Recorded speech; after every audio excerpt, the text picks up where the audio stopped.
and reentry programming to folks detained and Department of Corrections facilities. We were founded with the goal of advocating for the folks that are being detained and making sure that they have access to quality programming while they're detained. We were founded in 2018, and since then we've advocated for more oversight over the Department of Corrections, and we've pushed the DOC for increased access to programming within facilities. In January, we had about 20 council members sign our letter to hold the Department of Corrections accountable for the reforms that they've committed to, and we've worked with city council members on legislation to that end as well. So thank you to our moderators and candidates for joining us this evening. And I will pass it over to our moderators. Rachel Barco is going to walk through the format of tonight's event. Great, thank you so much. Thanks everybody for joining in. I'm happy to hear there's a big turnout out there for a very important race, so thanks for being here. I would just like to give you a roadmap of something that the candidates have already been made aware of, so you kind of know what the rules of this debate are. The candidates tonight are all running for the June 2021 Democratic primary for the Manhattan District Attorney's Office. And the candidates are Tahani Abushi, Alvin Bragg, Janos Marton, Eliza Orlins, and Dan Court. The format we're going to follow tonight is you'll hear an introductory speech from each of them that will be 90 seconds. And we selected the order of the speaking randomly, and the candidates are aware of that order, and we'll kind of call on you one by one when it's your turn. After the introductory remarks from the candidates, Louis and I will ask a series of questions. The questions will be chosen from a pool of questions that were also shared with the candidates prior to the event. So that will be the questions that we'll draw from. And then we're going to turn to you, the audience, to ask questions as well. We're looking forward to that. If you have questions, you can put them in the question and answer box. Apologies in advance that we will probably not be able to get to all of your questions, but we will do our best to cover all the important topics that this office raises. There's also an opportunity to use the chat box for attendees to speak with each other. And we just ask that you please be respectful as you communicate with each other. And there is, if necessary, people could be removed from that chat function. We want you to engage, we want you to have questions, but we want you to be nice. And then we'll have a closing statement from the candidates that will be 1 minute each. So we're asking the candidates to adhere strictly to the time limits, and they have been told they may get a 15-minute or 15-second grace period. And then at that point, because of the magic of having a Zoom debate format, which to me seems like an amazing advantage of this format, the candidates can just be muted, which is exactly what will happen if they go over their time. If a candidate mentions another candidate's name, we're going to give the person whose name was invoked an opportunity to respond. And that'll be about 30 seconds. So that's our format for tonight. We're very much looking forward to hearing from this great group of folks. So we will start with the opening statements of the candidates. And the first person on our randomized list is Janos Marton.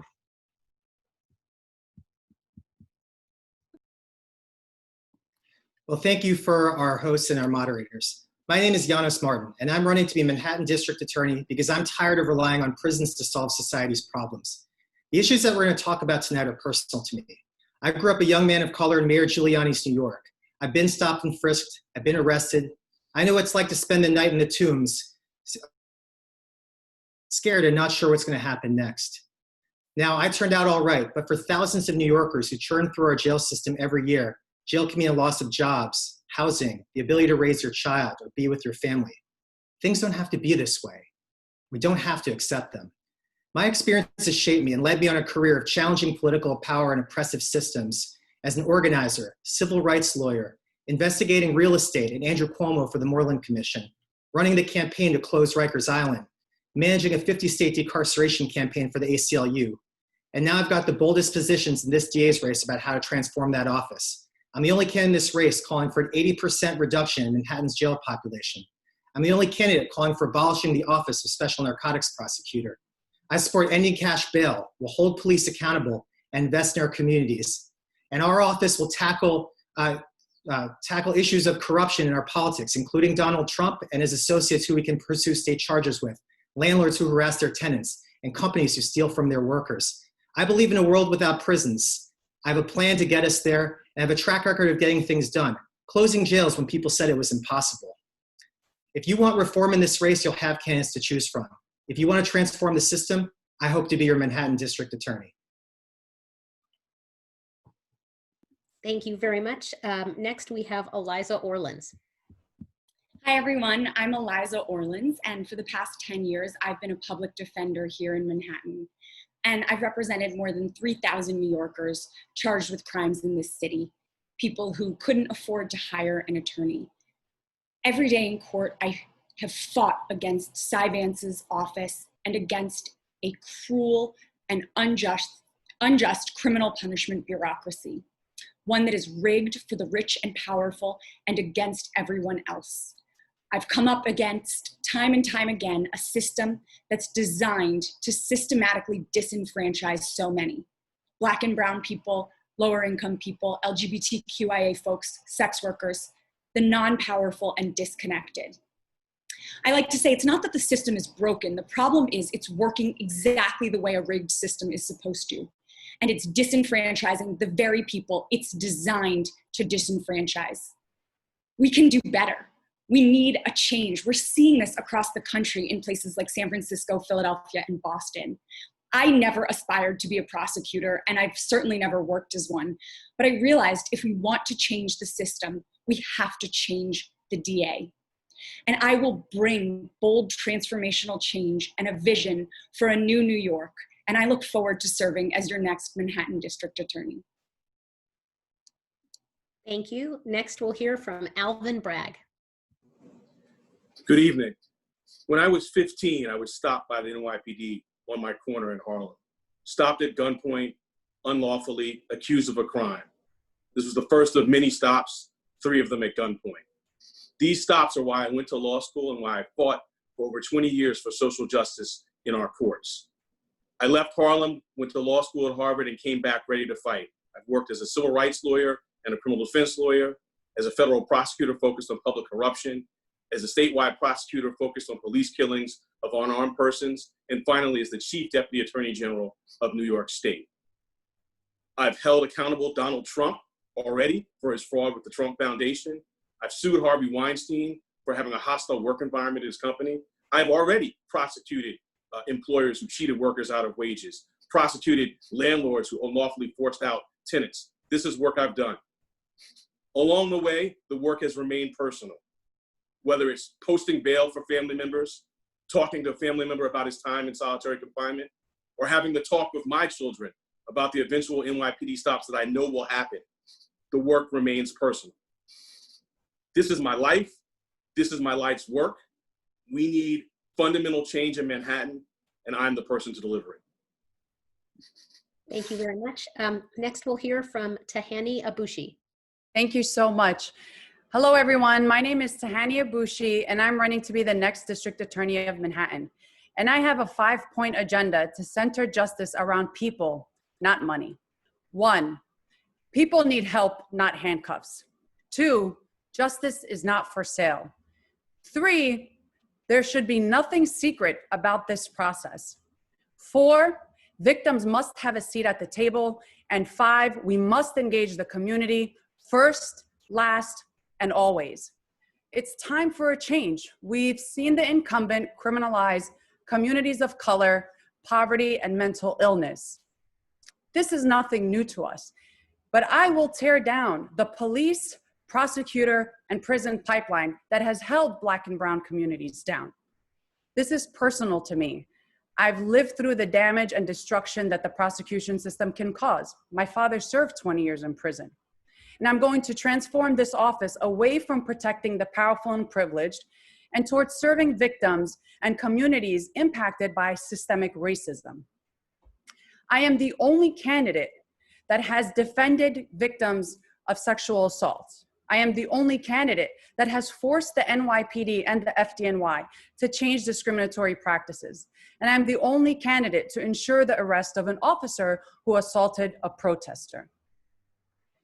It is time for a change. Those who are closest to the problem are closest to the solution. As an attorney, as a woman of color, and as a daughter, I've walked in the shoes of those impacted by the prosecution system. And I hope to earn your vote as the next DA of Manhattan. Thanks very much. Next, we will hear from Dan Court. Thank you very much, Rachel, and to all the participants on tonight's call. Growing up in Washington Heights in the 1980s, my friends and I, we used to take the 1 train over the 225th Street Bridge to the Bronx to go to a pool hall. And I remember one night, I was 16 years old, it was 1988. We were on our way back on the 1 train. We were just kids, 16 years old. We were engaged in vandalism on the train, messing around with some posters. But I always remember what happened next. A police officer walked through the police car, but he walked towards me, but then he walked right past me, right to my friend Danny Rodriguez. And I always remember that moment in thinking about the criminal justice system. Because for 11 years, we've had a district attorney in Manhattan. He didn't create that inequity. He didn't create that wrong, but he's failed to use the incredible powers of the Manhattan District Attorney's Office to push back. And in fact, he's exacerbated those problems. He's exacerbated the punishment of poverty with no public safety benefit. I'm running to continue my work both in the courtroom and in the legislature in Albany, completely reforming our criminal justice system. And I'll do that in 3 very specific ways. 1, through completely revamping the sex crimes unit within the office. I'm the only candidate to put forth a comprehensive 9-point plan on how I would do that. 2, scaling back and completely eliminating the spying techniques, the gang database technology that Vance has used to criminalize geography and, of course, race. And last, the policies that I have been most synonymous with in Albany over the past decade, ending the punishment of poverty with no public safety benefit. I will continue the work both in the courtroom that I've done over the last 21 years as a civil and criminal defense attorney, as well as a legislator who's accomplished real reform in Albany. I can do that for Manhattanites in the district attorney office. Thanks very much to all the candidates. So we'll start the question and answer round. And Louis Conway, you go ahead and ask the first question. Thank you, Rachel. And thank you, candidates, for showing up as well. Recently, Governor Cuomo signed several laws in response to nationwide outrage to police brutality. These laws have increased transparency and accountability around police conduct and made chokeholds by the police illegal. Now, past DAs have been criticized for not prosecuting police officers for crimes committed while performing their work functions. So our question is, how would you treat incidents involving the fatal use of force by the police? And we're going to start with Kennedy Bragg.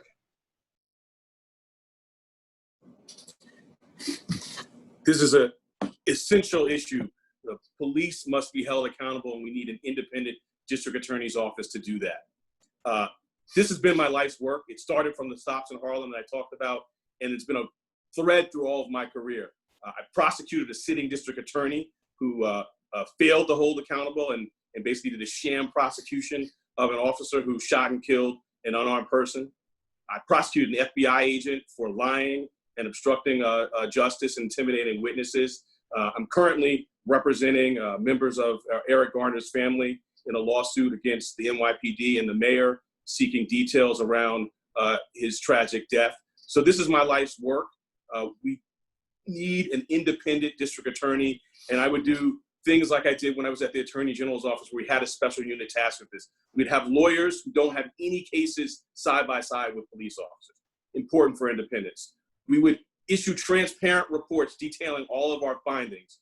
All for far too long, DAs, when they don't bring charges, hide behind grand jury secrecy. I would also continue to fight for changes in our law. Right now in our state, an officer can use deadly force even if it's not a matter of last resort. I fought for that and will continue to, as we continue to fight for structural changes as district attorney, and is what I've done for 20 years. Also, I would have a do not call list. This goes back to my case with the FBI agent who was lying. Officers who engage in misconduct cannot be involved, should not be involved, and will not be involved under my watch in administering justice. So those are things that I would do as district attorney, building on my personal experiences and building on my work, having held law enforcement accountable already. Thank you. Thank you, Kennedy Bragg. Kennedy Martin. I'll talk about police accountability in a second, but first I want to talk about Andrew Cuomo. I'm the only candidate on this stage who's held Andrew Cuomo accountable. When I was a special counsel of the Moreland Commission, we investigated Republicans, Democrats, special interests trying to corrupt New York's lobbying and election practices. And I investigated Andrew Cuomo's campaign account, and he ended up trying to block my subpoenas, shut down my investigation, and eventually shut down the whole Moreland Commission. I bring that up because what made the Moreland Commission so intimidating to people in Albany is the thoroughness of our investigations. We need to bring that same full court press to the NYPD. For a very long time, we've been told the story that the NYPD is a few bad apples. That's how the Dan Pantaleo case was treated when he killed Eric Garner. But from the last couple months, we can see that the rot at the NYPD goes way deeper than that. When we're talking about excessive force, including force against hundreds of peaceful protesters over these last 2 months, when we're talking about police officers lying on the police stand, that goes far up to the top.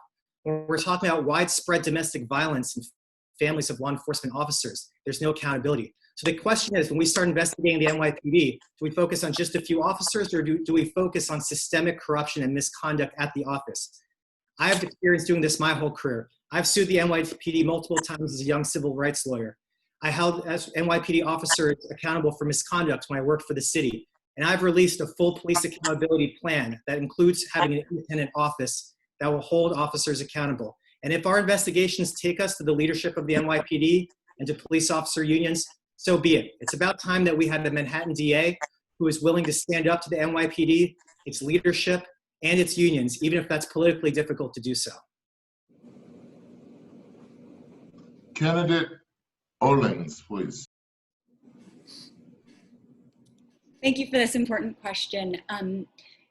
Cy Vance has been so cozy with the police officers. He has routinely used his power to, instead of holding police officers accountable, to shield them and not actually deal with any of the misconduct that they perpetrate on communities. The overwhelming hostility that police leadership has shown to even the mildest reforms or accountability measures means that your next Manhattan district attorney is going to need to decide whether or not to prioritize reforms and accountability or not.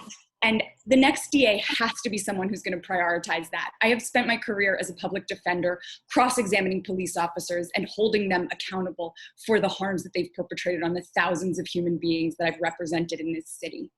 And I believe that there needs to be, obviously, for them to be held accountable, but the current law as it exists with regards to the fatal use of force by the police is an independent investigator. The Executive Order 147 was codified into law, and so the Attorney General has the ability to handle those types of cases. But I think that we need to go even further. There should be an independent investigator with civilian oversight, someone who is completely independent from all existing law enforcement. As district attorney, I would certainly cooperate in all of that and hold police accountable in other circumstances. But the current system is not working. We are not preventing police from brutalizing, terrorizing, and killing people. And so these prosecutions must be overseen by someone with no connection to law enforcement, and that person has to be tasked with holding police accountable for not only the use of fatal force, but as DA, I would hold them accountable for any brutalization and certainly would never, ever allow for the use of those people as witnesses. As the Manhattan DA has currently done, Cy Vance has used people who have lied under oath in front of a grand jury at hearings and at trials to continue to send people to prison. And I know I keep name checking him. I wish that he could get his 30 seconds, but I know he's not here tonight. Thank you, Candidate Orleans. Candidate Quartz, please. Thank you. I would do 4 things, 3 things specifically within the control of the DA's office. The 4th thing has to do with budgetary issues.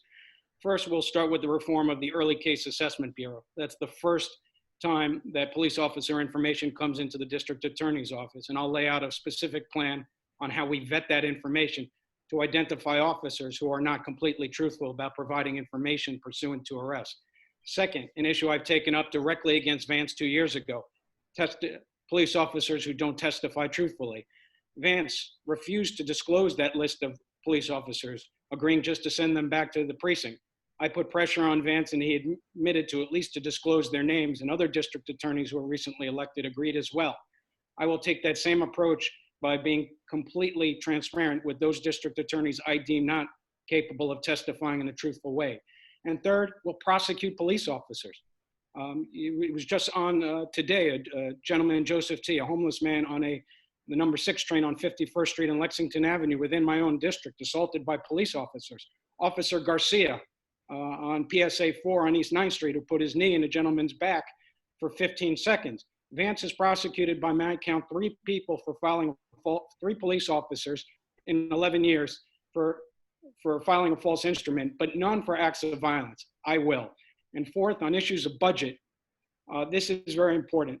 I supported the council's budget. What they didn't do completely is defund the police, but more specifically, we have to change the way in which we fund the NYPD. The NYPD is funded through the city budget in a way completely different than sanitation or any other service. So if we want to demilitarize the police, if we want to get them out of the business of using technology with DNA databases, gang databases technology, we have to build a coalition with the new city council members from Manhattan, the new speaker who might be from Manhattan, and build a coalition to change the way in which we budget to make sure that we zero out or eliminate these programs through the city budget that do harm to Manhattanites. Candidate Court, thank you. Candidate Abushi, please complete this round. Thank you so much. It is of the utmost importance to have a district attorney's office that is independent and transparent. There will be absolutely no trust between the DA's office and the community if we continue to allow this office to be used as a personal law firm for those who have power, privilege, or a badge. We already have investigations. We already have thoughts and prayers. We already have commissions. Everybody is going right up to the edge, but no one is agreeing or willing to prosecute officers. I'm the only candidate that has stepped in the marches and ensured the arrest of an officer who assaulted a prosecutor. And they should be subject to the penal code that the rest of us are subject to. What would also ensure accountability is to listen to the victims of police violence. Unfortunately, with cases of deadly force, the victim is not around to speak. And so we must rely on his or her family and the community they come from to speak on their behalf and ensure that there is accountability. The NYPD needs to be reoriented to its place that they worked for the city. The city doesn't work for them, and the DA's office works with the NYPD. But there should be absolutely no reason why officers should be given any exception for misconduct, for perjury, falsifying records, or for jeopardizing the lives of people in Manhattan and across the city. So it's going to be very important to have somebody who is fearless in the face of power. I've been practicing for over 10 years, and I have held plenty of officers accountable, either through termination, discipline, or criminal prosecution, putting the victims of their violence at the forefront and achieving accountability. And I'm not one to be kept up at night for trolling on Twitter, for any derogatory statements by union heads. What's kept me up at night is the trauma of families, sitting in living rooms with families, year after year with cases like this, trying to figure out how we're going to get them justice. And the bottom line is we have to use this system to ensure accountability, to make sure that these officers never hold offices of public trust again, and that the victims are protected. Thank you, Candidate Abushi. Moderator Rachel? Thanks very much. I think this one will be a faster round. I want to ask the candidates, will you accept donations from any law enforcement union? And we'll start this round with Tahani Abushi. Again, independence and accountability and transparency is of the utmost important. Nothing about this office should be secret, and there should be no avenue of influence on the DA. And so absolutely not. Not only will I not accept campaign donations, I will also reject any independent expenditures or any outside money from police unions or other influences from law enforcement. Thank you. Candidate Orleans. I have committed to never taking a dime of police union money. I believe no candidate for district attorney ever should. I believe it is a true conflict of interest. The police are part of the greater criminal punishment bureaucracy that perpetuates systemic racism and injustice, and a district attorney must be both fearless and uncompromised in holding the police responsible for their actions. I think the issue is even further than just the money, though. We need to make sure that we can disentangle the relationship between the police and district attorneys. And right now, it's so intertwined. Cy Vance has been complicit in the unjust brutality of the police, and we need to end this system and run an office with integrity, which I will do when I'm the next Manhattan District Attorney. Thanks. Thank you. Janos Martin, you're next. I absolutely reject all law enforcement contributions, but it goes beyond that. I also reject contributions from the real estate industry, defense firms that do business before the DA's office, and corporations. See, I think there's a corrosive effect of money in politics, both in the DA's office and so many other offices in our state. And so I would encourage my fellow candidates to join me in those principles and those pledges, because we can't have a Manhattan District Attorney that's compromised in any way. I think law enforcement is the easy answer. The real question is, how are we going to have a district attorney who's not bought and owned by any of the other special interests that have run this city and state for so long? Thank you. Next, we'll hear from candidate Alvin Bragg. I'm not accepting money from any law enforcement, also not accepting money from any lawyers who appear before the district attorney's office or from corporations or lobbyists. I think this will help with the independence of the office and is necessary. Thank you. Thank you. And now we'll hear from candidate Dan Court. No, I will not be accepting money from law enforcement or police benevolent association. But I went well beyond that in my trying to hold Cy Vance and the pay-to-play culture he's created in the office accountable. After the Mark Kasowitz incident and his returning of money, I drafted legislation that said specifically that candidates for district attorney cannot accept contributions from criminal defense attorneys practicing in the same county in which they are running. And I've been working in Albany to pass that legislation. Thus far, I've been unable to pass that campaign and finance reform, but I've said irrespective of that fact, I would live within the confines of my legislation, and I will not accept contributions from criminal defense attorneys who practice in Manhattan and who would donate to me for obvious reasons. All right. Thank you. Back to you, Louis. Thank you, Rachel. I'm going to begin this round with Ken.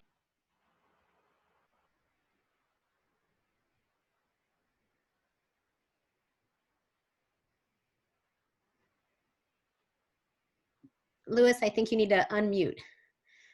I apologize. I was going on. It's probably easy to hear me if I'm unmuted. We're going to begin with candidate Orleans. Please correct me if I'm pronouncing your name wrong. We're going to talk about the CDC describing correctional and detention facilities as congregate environments, heightening the potential of COVID-19. So my question is, what should have DA's offices done differently as the pandemic began to escalate? Candidate Orleans. Yes. So as the pandemic began to escalate, it was so clear that COVID was exposing the injustices that already exist in our system. People who are entering our jails are some of the most vulnerable in society, and during incarceration, that vulnerability is exacerbated by tightly confined spaces, inadequate access to medical care, unsanitary conditions, lack of soap. Hand sanitizer is literally contraband, and there are 30 to 40 people sharing a toilet, and there's no ability to social distance. Jails are incubators, and there's no way to keep disease from spreading. So when we saw the COVID infection rates spiking in jail, it was no surprise, but the district attorney could have had a massive impact on this. He could have stepped up to decarcerate and to do it urgently and immediately. And instead, he not only continued sending people to Rikers Island and asking for bail, but he actually opposed writs of the Legal Aid Society and other criminal defense lawyers that would have gotten people released. And now people are dead because of it.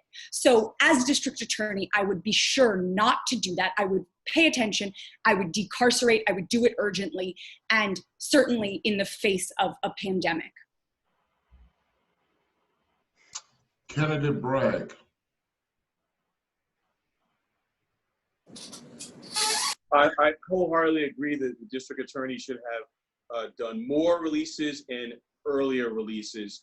There's a recent report showing that nationwide, if law enforcement had acted, save 100,000 lives. So this is not a red versus blue or progressive versus conservative. This is a public health issue. Should have been treated as such, and those releases would have had a profound impact on not just the health of those who were incarcerated or the correctional officers, but all of us. The premise that what underlies this is this othering concept that those who are incarcerated are not part of our community. That is the fundamental issue which causes failure to act. As with many of these issues, this is not just me speaking. I've been speaking and writing about this, but I've also been working this issue for years. When I was at the Attorney General's office, we sued a county facility for its failure to provide proper medical care. And I've had loved ones, family members, friends, and clients who've been incarcerated and had medical health issues. And so I've seen it firsthand and realized that what value the DA could have added, lives that could have been saved by acting sooner. Thank you. Candidate Court, please. Thank you. Cy Vance's conduct during the pandemic has been an absolute disaster. Instead of trying to get people released from Rikers Island and our county jail facilities, he sought greater powers from Governor Cuomo to lock more people up. And I'm proud of my efforts to call him out on that and join other Manhattan colleagues in a sign-on letter on putting pressure on him to back down, which he did. But I would do three things specifically if I were the DA and if there's another pandemic or a situation like this. First, I would use the powers within my office to put pressure on city docs and as well as whoever the next mayor is to release people.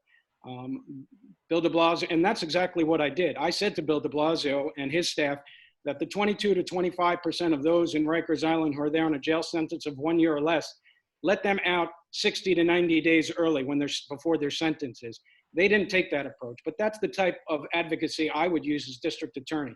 Secondly, in Albany, I'm on the corrections committee. We have to continue to expand the powers of medical leave and work leave that are now too much in the discretion of state docs and the ability to deny medical or work leave. So I'll be working on that to give more powers to a truly progressive DA like myself to use those powers to release people from our county jail facility. And last, I would go to extraordinary lengths in terms of using motion practice. There's a criminal procedure law 440. And for the 22 or 25% of those who are in Rikers Island on an actual conviction, there's a way in which we can use motion practice with defense attorneys from legal aid or 18B attorneys like myself to have them bring motions to vacate the conviction. And I would do that. I would not oppose the conviction. In that way, I would put incredible pressure on city docs, whoever the mayor is, to bend towards what I see as the only just solution in a pandemic. What I would do is use all the incredible powers of advocacy, legislation, and even motion practice to ensure the desired result. And that result is simple: get people out of county jail facilities. Thank you, Candidate Court. Candidate Abushi. So I believe criminal justice is a public health issue, and the pandemic highlighted exactly why. So I wouldn't wait for a pandemic to take these actions. I would make that a protocol of the office. Majority of the people in Rikers and in our other jails were there for technical parole violations, which is a very dangerous loophole that neither allows them to be eligible for bail and it doesn't give them an opportunity to advance appearances. They basically sit and wait until DAs have time to hear their case. I think that instead of waiting until the infection rate escalated right from the beginning, those people who are in there for technical parole violations should have been released. Those nearing the end of their sentence should be released. Anybody that office had asked for cash bail and that were sitting there because they were too poor to pay for their freedom should have been released. On top of that, when our mayor and governor came up with a brilliant idea to task the NYPD to enforce social distancing laws, the DA should have stepped in and declined to prosecute any summonses or any DATs associated with those ridiculous racist arrests. And he didn't. because the incumbent has upheld the status quo of mass incarceration and mass criminalization that has been handed down by the other three DAs over the last 100 years. And so I think that waiting for a pandemic and then talking about 2020's hindsight is misplaced here. We need to make sure that these protocols are in place all the time.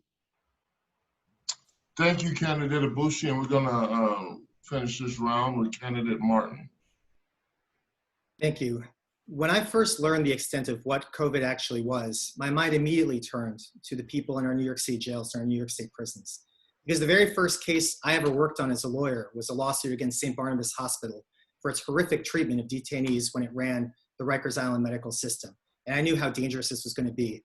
That's why on March 5th, 2 weeks before the city and state pressed pause and shut down, we published an op-ed that called for the 5 district attorneys to release vulnerable people from our jail system and for Governor Cuomo to release vulnerable people from the New York State prison system. That was before any other candidate in the race. And I'm deeply disappointed at Cy Vance's behavior during this pandemic, even more so Governor Cuomo, who is letting people die in his state prison system without granting clemency, even to our most elderly and vulnerable state prisoners. But this goes beyond a pandemic. The real question is, why are there so many people in our jails? Why are there so many people in our prisons? We have an 80% jail reduction plan. And that calls for not only ending cash bail, but also working with partners in the legislature to make sure people with technical parole violations don't wind up in jail. Making sure that we don't sentence people to short stints on Rikers Island, the so-called city sentence population. If somebody committed a minor crime, they shouldn't be in jail at all. That's how we're going to get to 80% reduction in our Manhattan jail population, so that if we ever do have a situation like this again, there will be far fewer people in jail already. Likewise, we have a plan calling for massive sentencing reform. We're calling for a policy that we will not seek sentences longer than 20 years for prison sentences, except in extraordinary circumstances. And one of the reasons we're doing that is because we don't believe that a person should die in prison of old age. That is disgusting, and that's not in line with our values. So if when I'm elected to Manhattan District Attorney, we're going to have far fewer elderly people sitting up in our prisons waiting to ride out a pandemic like this. We're going to have far fewer people in our prisons, far fewer people in our jails, and hopefully that'll lead to far fewer people getting sick and dying from a situation like COVID. Thank you, Candidate Martin, and I will turn it over to Rachel. All right, thanks very much. I want to shift the discussion to bail and pretrial detention, although some of you had already brought it up. So as you know, state legislators have recently voted to change the prior reform effort, which has rolled back some of the progress that had been made. So in light of where we are now, I'd like to ask you how you would further bail reform laws and other pretrial laws to ensure that they're fair and equal and free from bias on the basis of race and poverty. And if there are other reform efforts you would champion as district attorney to address this. So for this round, we're going to start with Dan Court. Thank you. As a legislator for 9 years, I've been intimately involved in the fights in the legislature on bail. And 4 years ago, I wrote my own legislation ending cash bail completely. 50 some odd sponsors, 8 or 9 co-sponsors from Manhattanites, Manhattan Assembly members. So I've been completely involved in the effort to reform our bail system. I voted in April against the rollbacks of the reform. I don't think the reforms went far enough. And you see that from the legislation I drafted 4 years ago. What I would do is end cash bail completely, because I think the connection between one's liberty and one's wealth or lack thereof is unconstitutional, but certainly immoral. And I would end cash bail in Manhattan. What I would do, the policies I would put in place within the first 90 or 120 days if I was to become DA, would simply mirror some of my the legislation I wrote. I would end cash bail. I would set forth a rebuttable presumption of release.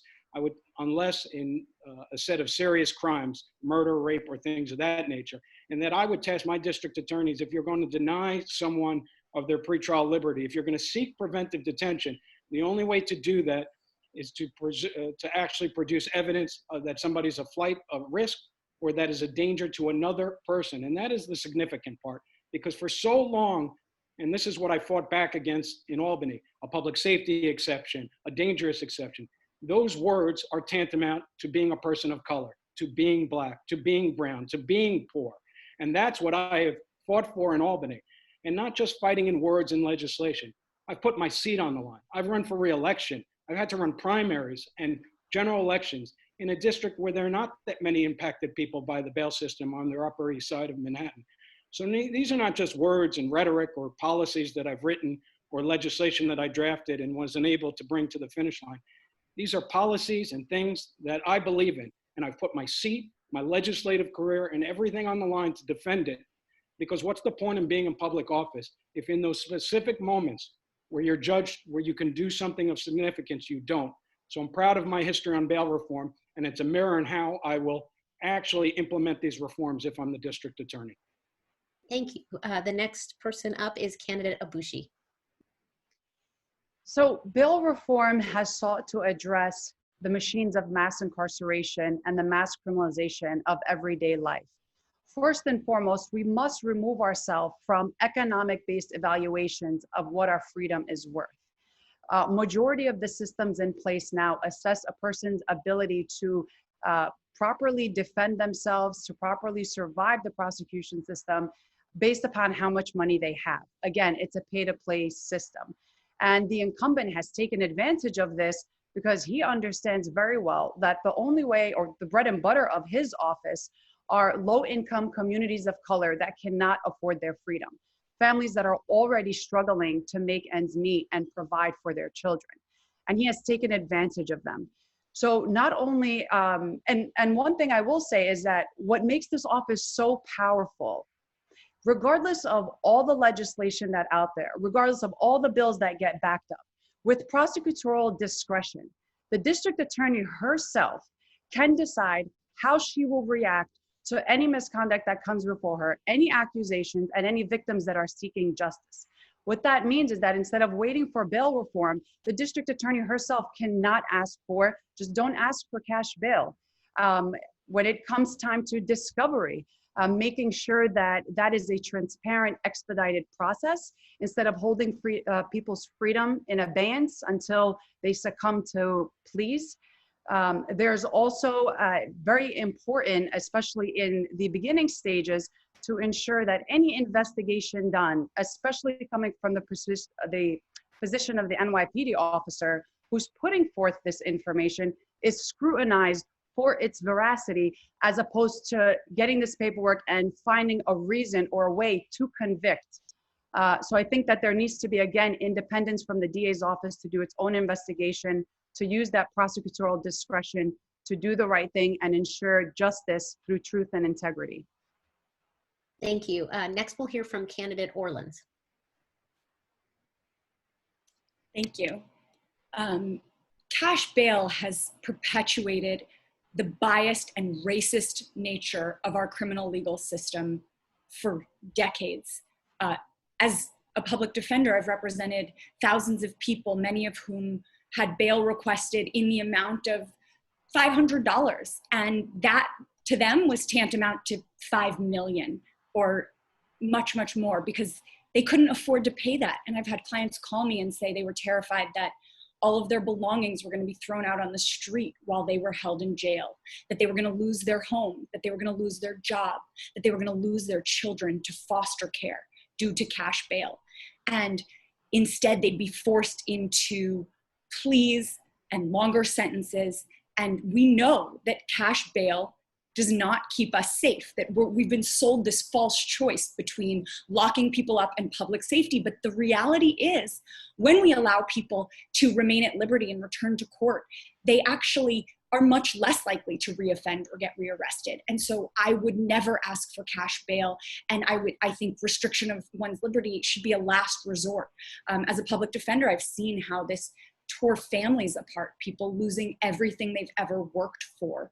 And Cy Vance has perpetuated this system where he has been, racist and oppressive for people of low income and people of color, while meanwhile giving people like Harvey Weinstein a prearranged bond of $1 million, which is about a 50th of his net worth, and allow him to spend not one single night in jail until after he was convicted beyond a reasonable doubt in front of a jury of 12. So the two systems of justice we have cannot continue, and cash bail perpetuates that. Wealth-based detention must end, and it must end immediately, and I will end it as your next Manhattan District Attorney.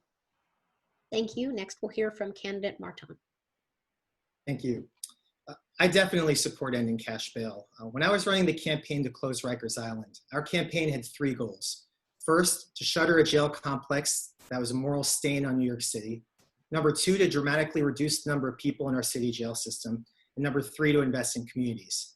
Of that second one, dramatically reducing the number of people in our jail, we knew that bail reform was the most important thing we could do to facilitate the closing of Rikers, because bail reform would mean that there'd be far fewer people in jail on a nightly basis, and it would be easier to close Rikers Island. So I've been a longtime fighter and supporter for bail reform. I went up to Albany many times to fight for that legislation, and I was pleased when it passed and obviously outraged when it was rolled back. So I support ending cash bail, but I want to say something about ending cash bail. That does not go far enough to solve the problem of mass incarceration. If you look just across the river at New Jersey, in New Jersey, they've ended cash bail, but they continue to have large numbers of people in their jail system, and they continue to have a racist jail system where Black and brown people are overrepresented. So why is that?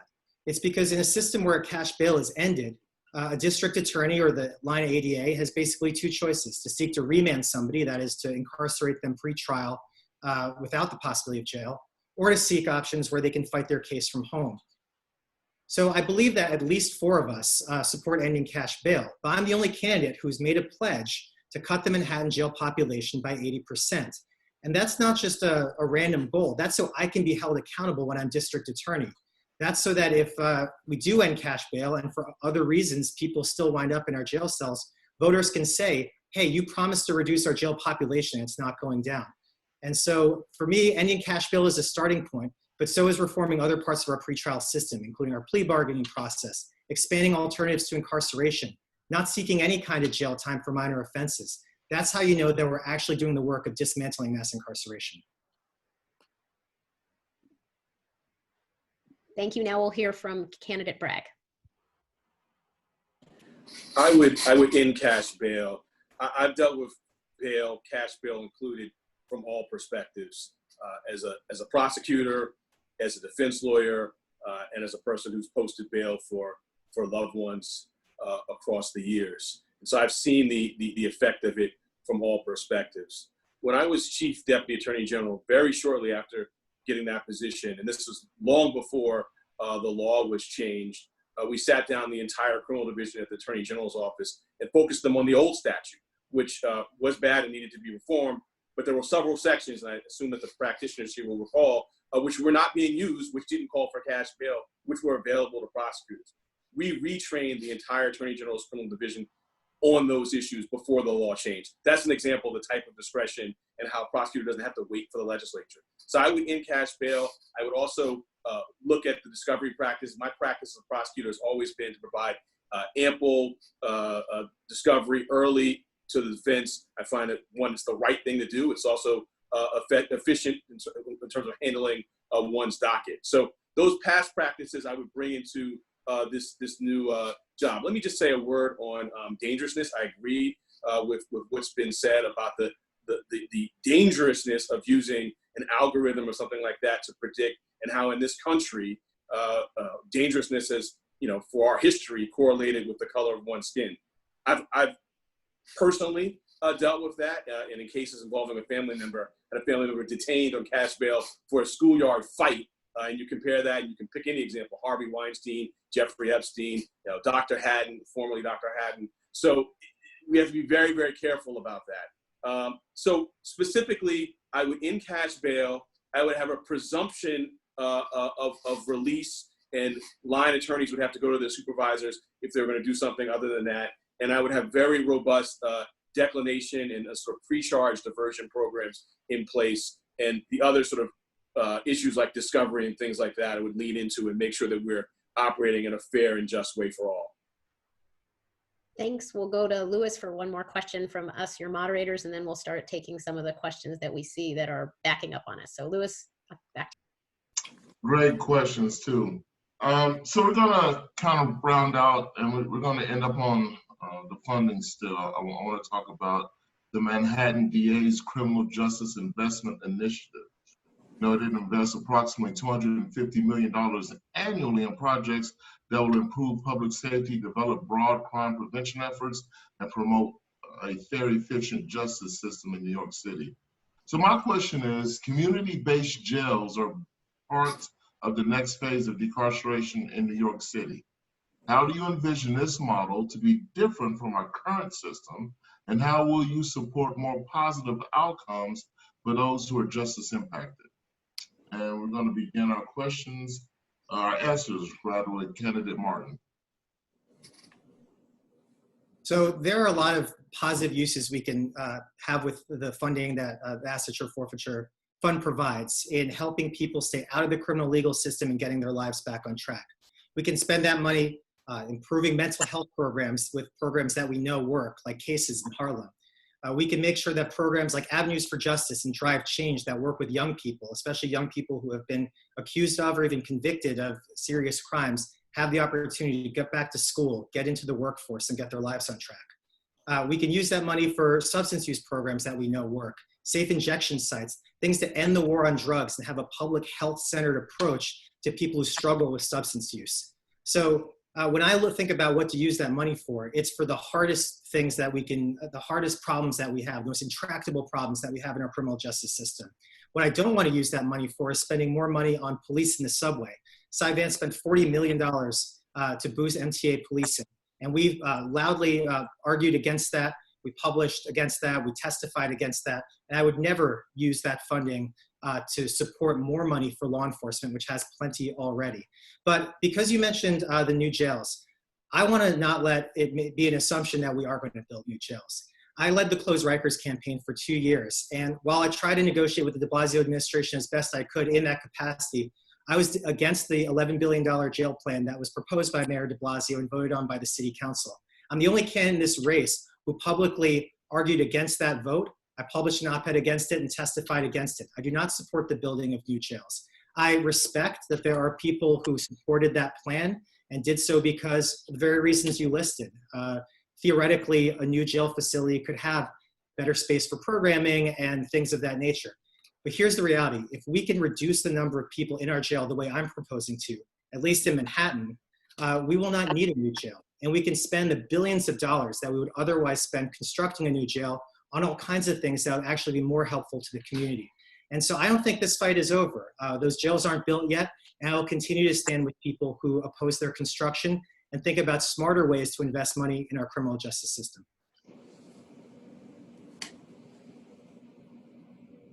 Thank you, candidate Martin. Candidate Bragg.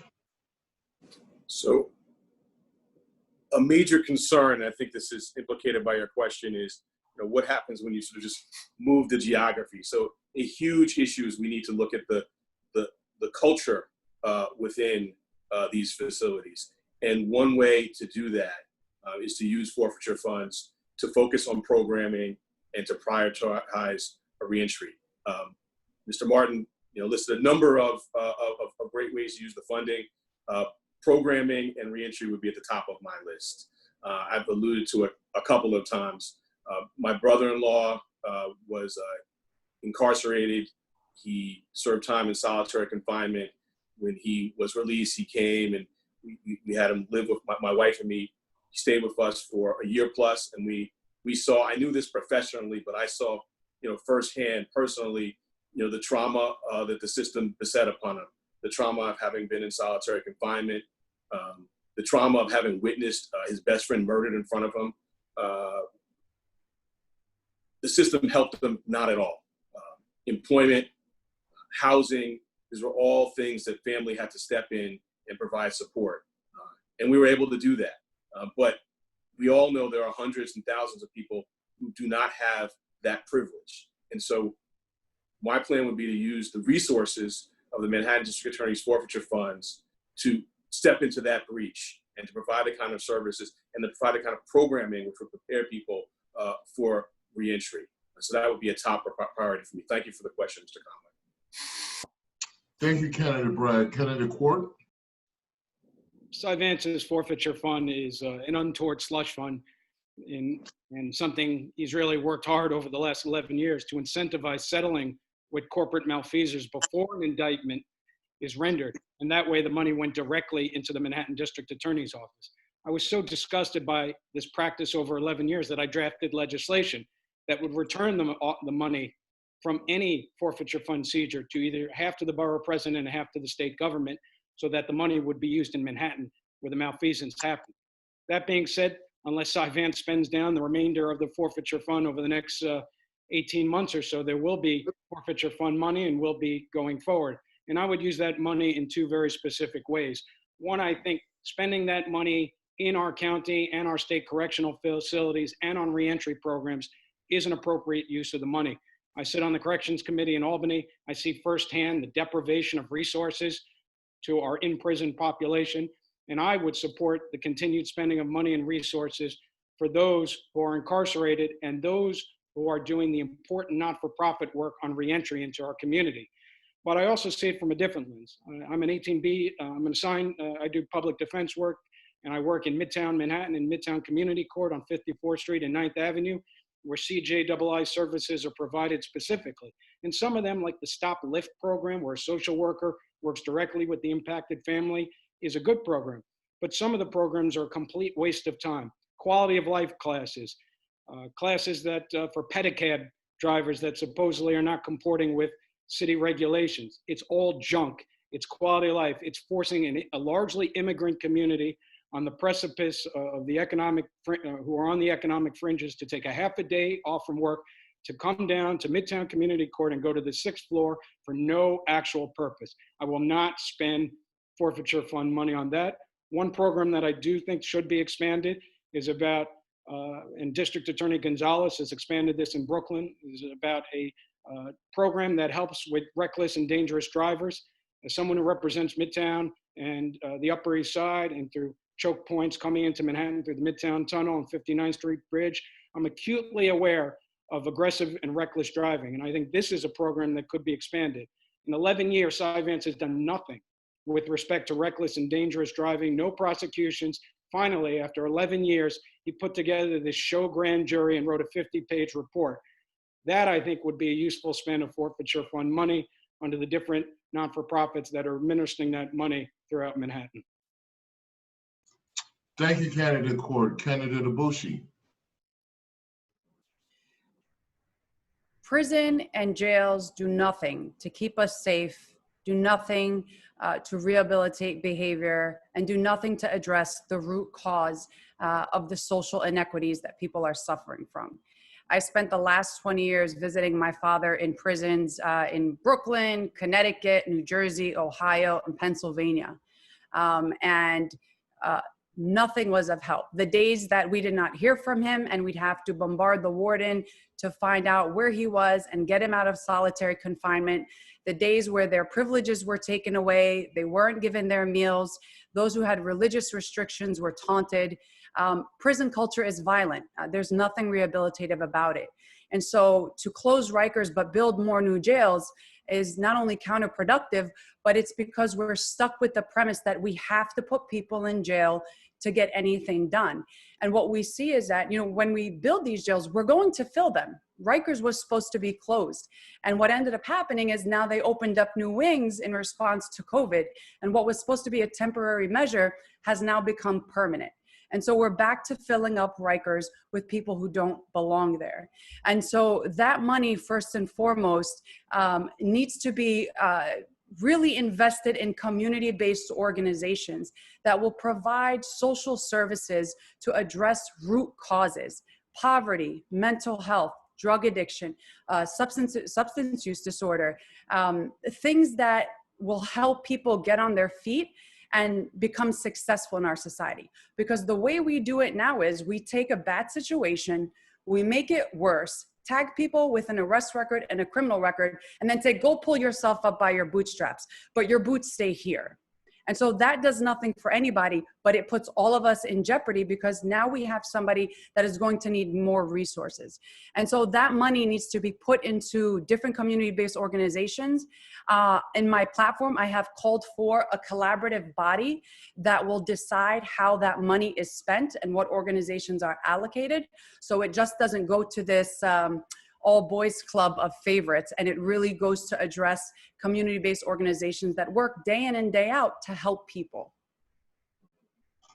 Thank you, Candidate Abushi. And we're going to end this round with Candidate Orleans.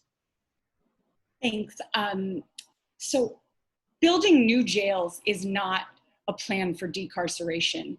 The idea that we're going to spend $11 billion of taxpayer money to build community-based jails is an outrage. And when I'm Manhattan District Attorney, that won't be necessary. I will be advocating against it and also decarcerating. As someone who's been fighting my entire career to get people out of jail, I recognize the trauma associated with sending people to jail and prison. And I have fought extremely hard for programs for rehabilitation, for substance use disorder treatment, or mental health treatment on behalf of my clients. I represented a woman, a 16-year-old girl actually, who was charged with a gun case, and the Manhattan District Attorney's Office refused to offer an alternative to incarceration. They wanted to see this young woman go to jail. And despite our begging and pleading for an alternative, thankfully we came before a sympathetic judge who allowed my client the opportunity to participate in a program. And not only did she successfully complete the program with flying colors, attending far beyond what she was even mandated to by the court, but she went on to graduate high school. We've remained in touch. She has not come back through our criminal legal system. She now has a job with the city of New York with a pension and benefits. And that to me is how success should be measured. That is what we should be investing in, programs that keep people out of our criminal legal system rather than cycling them back through and traumatizing human beings and separating families. So as Manhattan District Attorney, I will advocate for money to be spent on programming, rehabilitation, and not on new jails. Thank you, Candidate Orleans, and I will turn it over to Rachel. All right, great, thanks. We're going to start taking some questions that you all have submitted, and they're really good. So in advance, I just want to tell you, I am so sorry we can't ask all of these because this is one well-informed audience. I'm very impressed.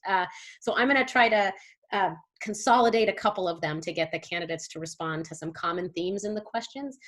So one is, how do you plan on using alternatives to incarceration? And in your answer, if you could specifically address how you might use alternatives with respect to juveniles and then also people convicted of crimes involving violence or firearms.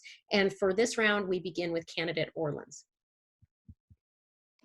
It goes right in line with the end of my last answer, which is that I think that it's extremely important to think about alternatives to incarceration for, the typical things that people have spoken about, like mental health issues and substance use disorder, but to think about it also with regards to gun cases and also juveniles. I've had clients over and over again, participate in some amazing programs, especially my youth clients, who have participated in Avenues for Justice and cases and Fortune Society.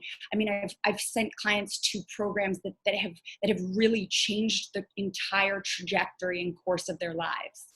And the way that the current Manhattan District Attorney's Office operates with regards to these alternatives to incarceration require that you fight and fight and fight, and that my clients are forced to sign over every medical record that they've ever had, required to have multiple meetings and interviews, we call them proffers, with the DA's office before they can even be considered. And even after jumping through all those hoops, oftentimes the Manhattan DA's office says, we don't think that person is worthy of treatment. They don't deserve an opportunity for an alternative to incarceration.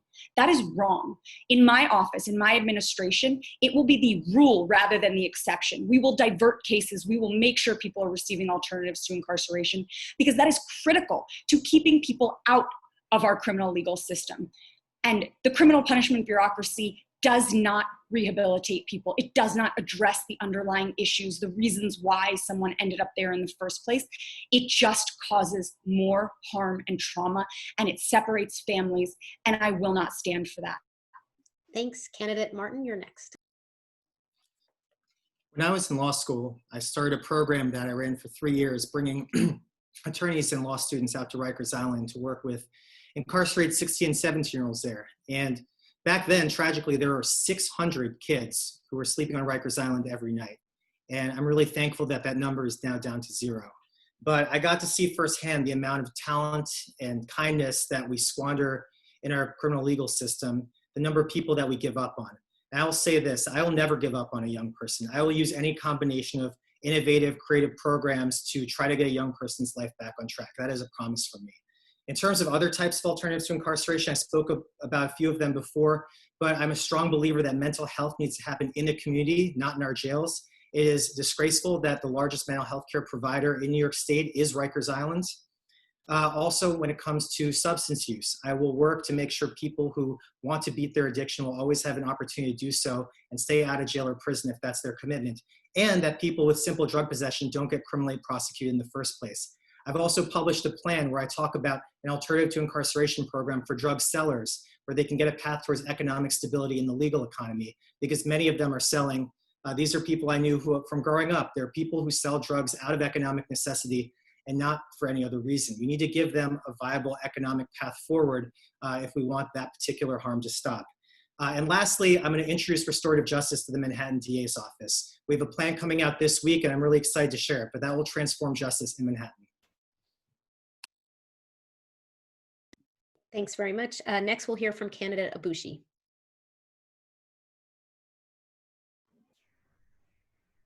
If we're going to really believe and want the success of these individuals, we have to remove all barriers to that success. The problem with everything I've heard so far is that it's all done within the context of punitive measures. There is the Early Case Assessment Bureau at the DA's office, which is intake, and that is where the ADAs assess who to charge, what they're going to charge, and based on what. Diversion programs always come after the fact. There are charges, they begin the prosecution of their case, and then it's a carrot and stick setup where are you checking in, are you paying the fees, are you showing up, but there's zero measurement in regards to the success. There is no dedication to ensure that the root cause of this is being addressed. And we have to remember, these are children. They are products of their environment and their influences. And our society has dangerously failed them. And we even see now everything that they're exposed to in regards to police violence and other violence going on in our city. They are the true victims, and they are the most vulnerable amongst us that deserve our protection. And so when we first decide we're going to charge you, we're going to prosecute you, then give you additional hoops to jump through, that sets them up for failure. There are programs like Exalt that are dedicated to ensuring success for the youth. But again, if we provide these programs to youth before, if we fund summer youth employment programs, if we ensure that schools are funded, after school programs are available, extracurricular activities are available, then we don't have to first prosecute and charge and then try and fix. We can support from the beginning. Next is candidate Bragg.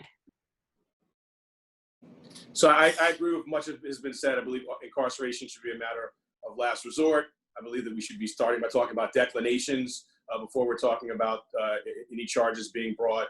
I believe that for mental health and drugs, we should be looking at pre-charge alternatives.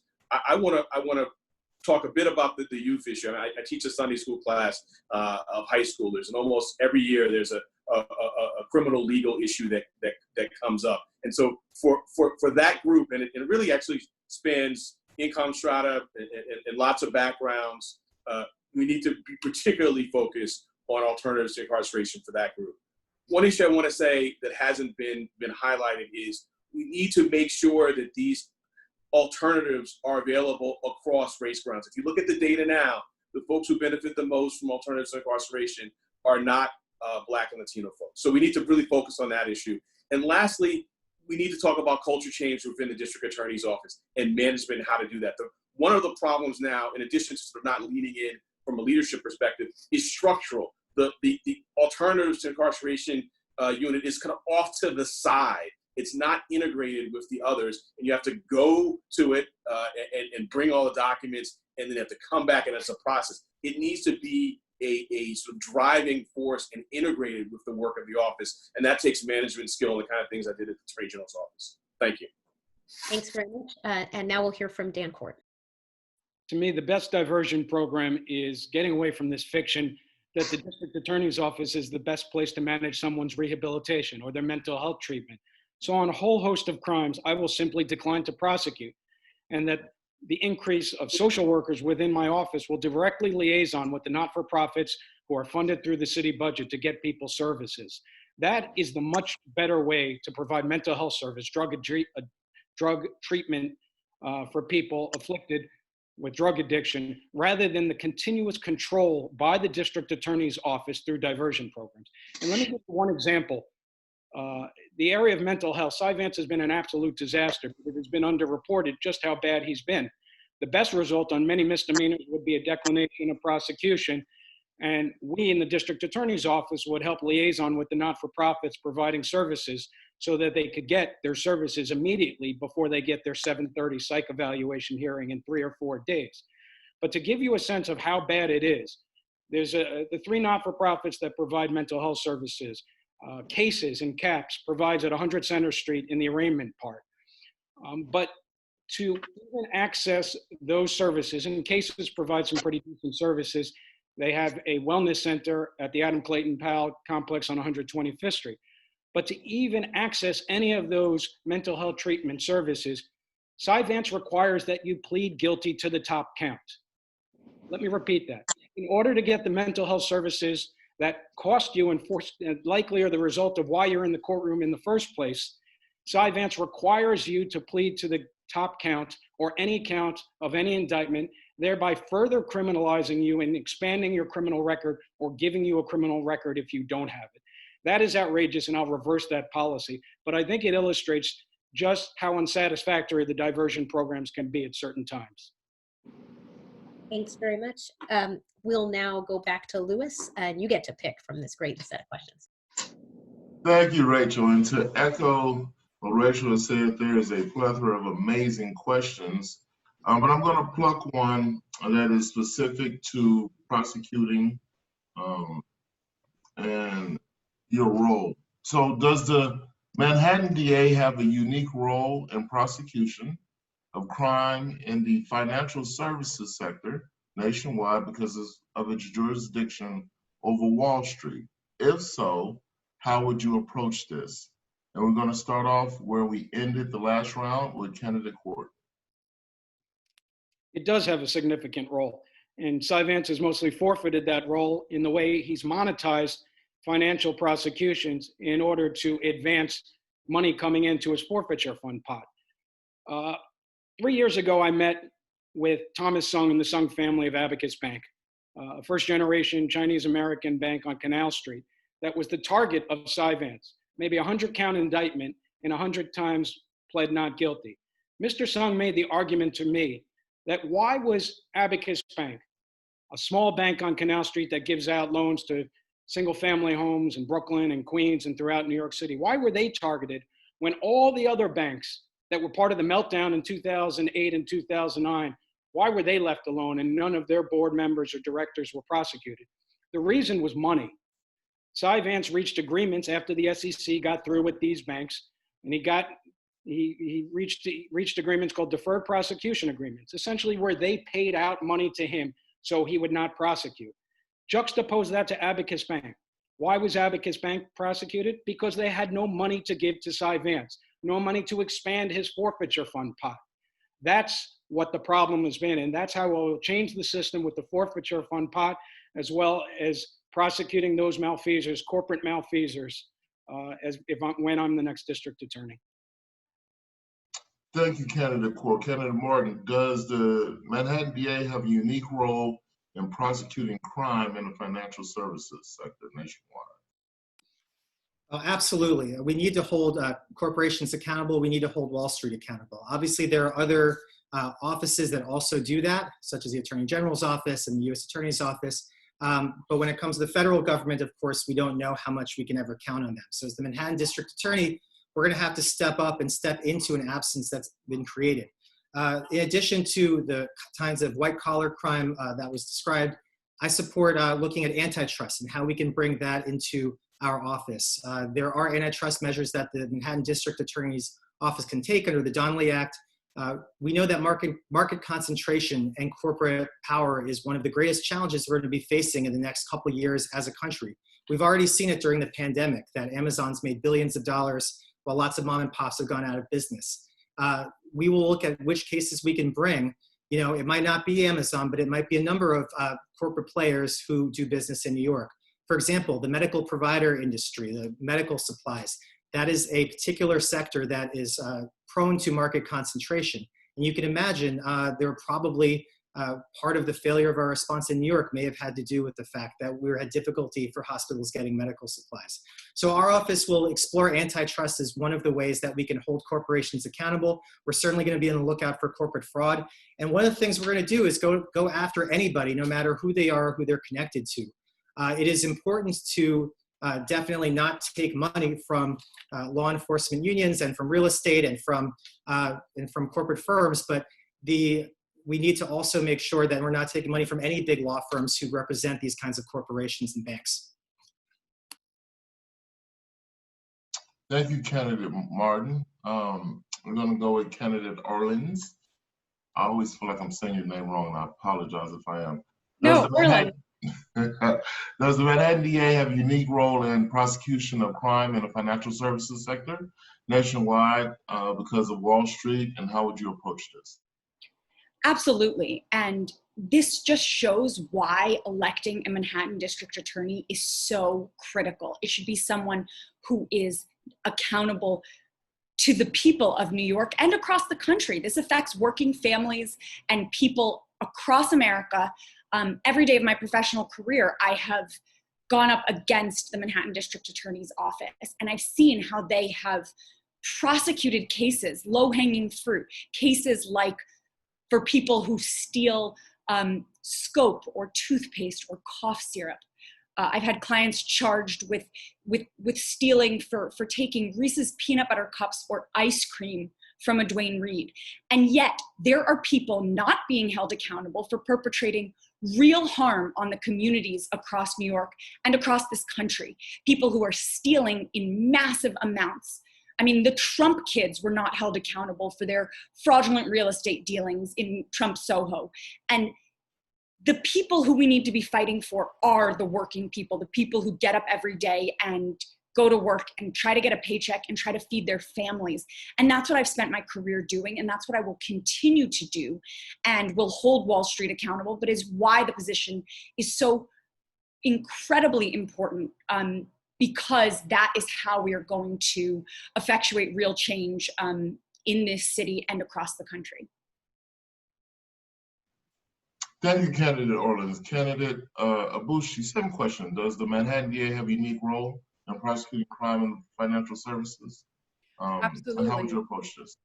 Absolutely. I think the Manhattan District Attorney and all district attorneys enjoy that very powerful prosecutorial discretion to ensure that justice is not for sale and that accountability applies to everyone equally.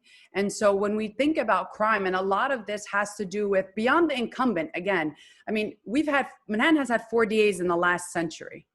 Okay, they serve average 35-year terms. And so this is not a problem with the incumbent, this is a problem with the system. And it operates from the false premise that crime are things like the social inequities, substance abuse disorder, mental health, poverty. And we don't often think of criminals as people in suits, people on Wall Street, people that have brought this country to its knees through the housing crisis, and so many other things that have taken people's livelihoods away. And so when we are going to talk about justice, we have to protect justice in its truth and honest form. And what that means is making sure that people on Wall Street or anywhere in Manhattan that really take advantage, break laws, whether it's antitrust laws or fraud, or wage theft, or abusing immigrants and holding their statuses over their head, that we hold them accountable, regardless of whatever backfiring might come our way. Because again, when we center justice around people, not money, we can have a truth and accountable type system. Thank you, Candidate Abushi. And we're going to end this round with Candidate Bragg. Yes, unequivocally, the DA's office in Manhattan has a unique role. And I'm the only one of the candidates who's done this work, who stood up for investors, stood up for consumers, stood up for patients. Mr. Court mentioned Abacus Bank. I've done a mortgage fraud case. I agree with him. That was a complete failure of a prosecution. I know that. I brought a mortgage fraud case against a former lawyer, actually a former prosecutor, who stole identities and destabilized an entire neighborhood with sham mortgages. Mr. Martin mentioned antitrust. I worked on the most significant antitrust cases brought in the state against actions arising from Marsh McLennan's misconduct in the early 2000s. Ms. Orleans mentioned, Trump and the Trump kids. I brought the case against the Trump Foundation when I was in the AG's office. So I know how to do this work, and we should be focusing on this work. I just highlight one more case. When I was in the AG's office, we sued UPS and FedEx. They shipped thousands of untaxed cigarettes. Other officers were going around arresting young Black men, young Latino men on street corners for selling cigarettes. We said, no. That is ineffective, inappropriate law enforcement. We went after the source. We sued FedEx and UPS, and we recovered more than $100 million for New York State and New York City. That is effective law enforcement, and that is tools that are at the disposal uniquely to the Manhattan DA's office. Thank you, Candidate Bragg, and I will turn the next round over to Rachel.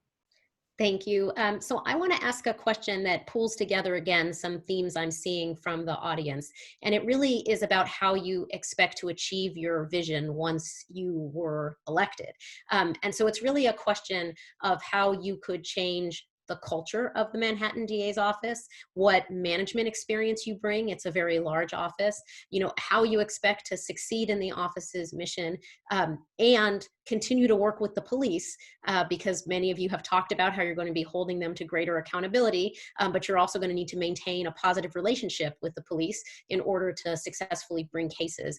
So I would just like to hear your reactions to the basic question of how you're going to successfully manage your progressive goals and achieve them, what experience you bring to that, and how you're going to continue to have a good relationship with the police so you can effectively investigate and bring cases. And for this round, the first person up is candidate Abushi.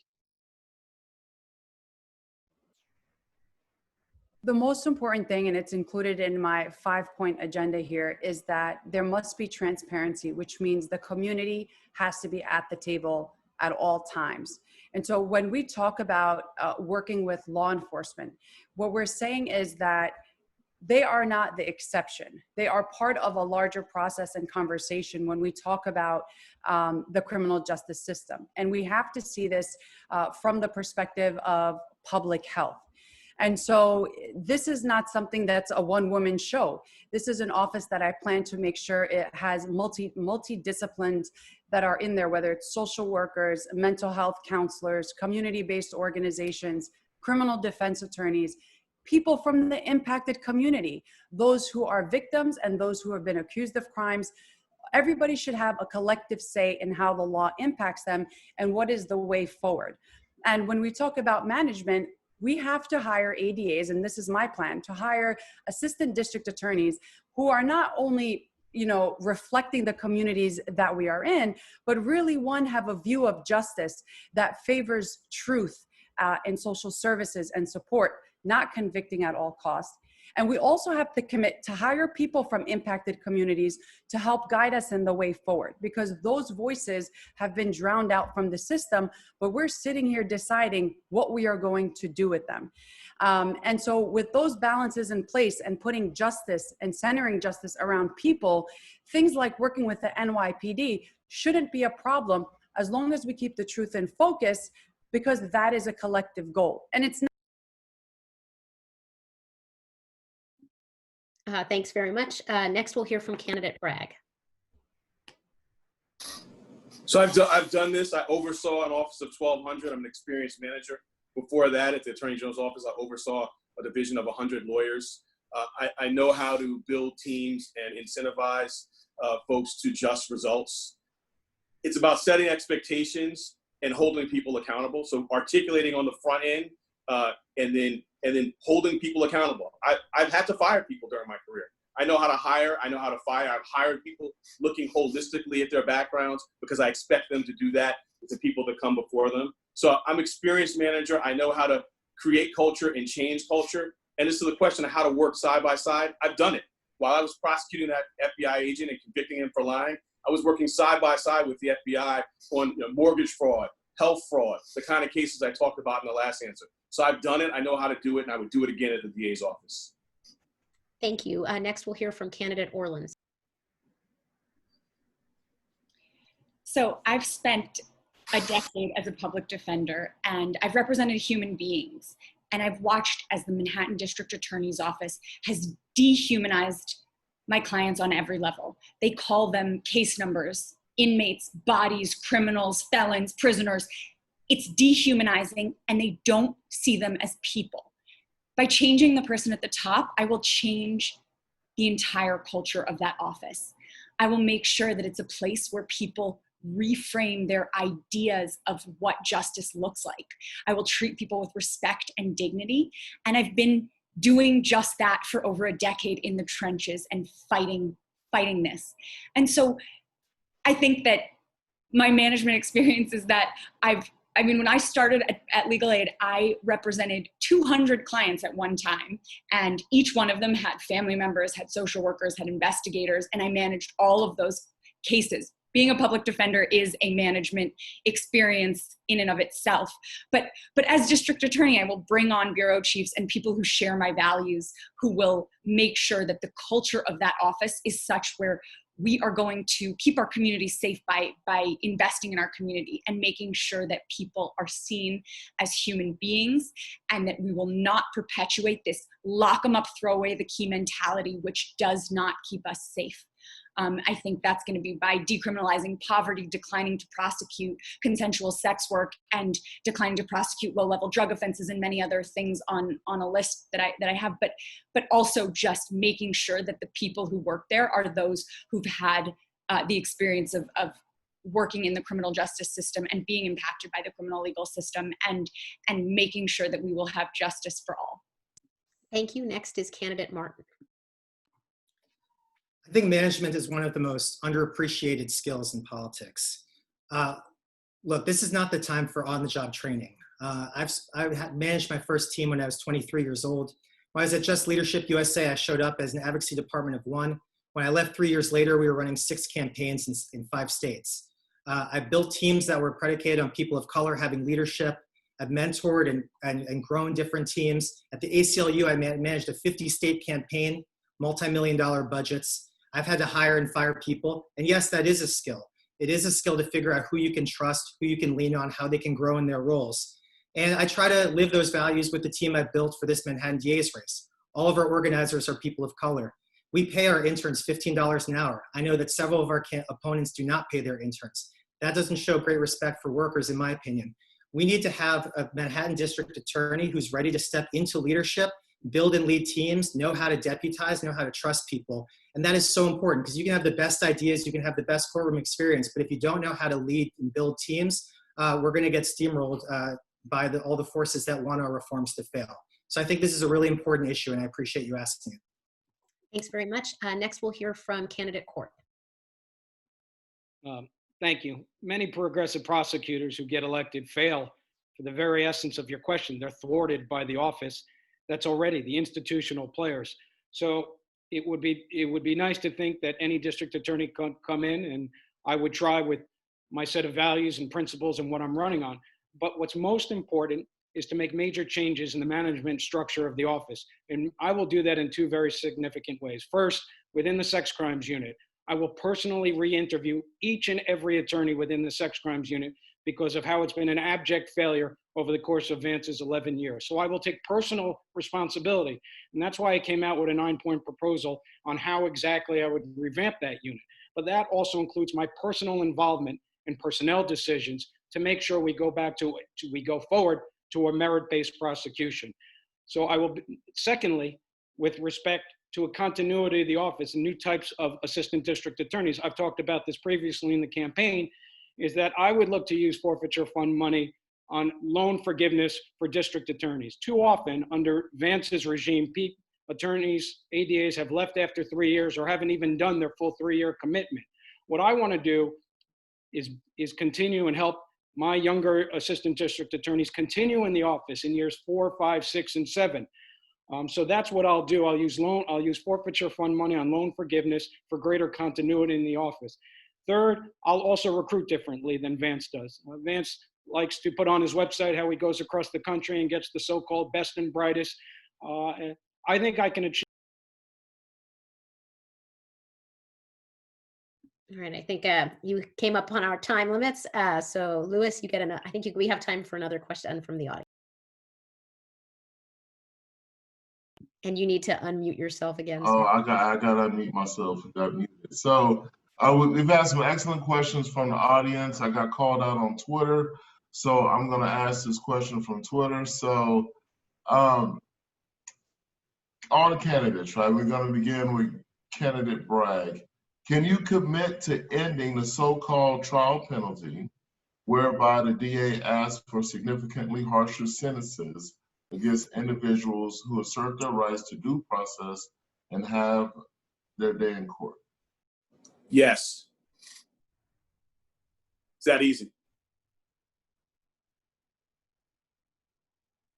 Candidate Martin.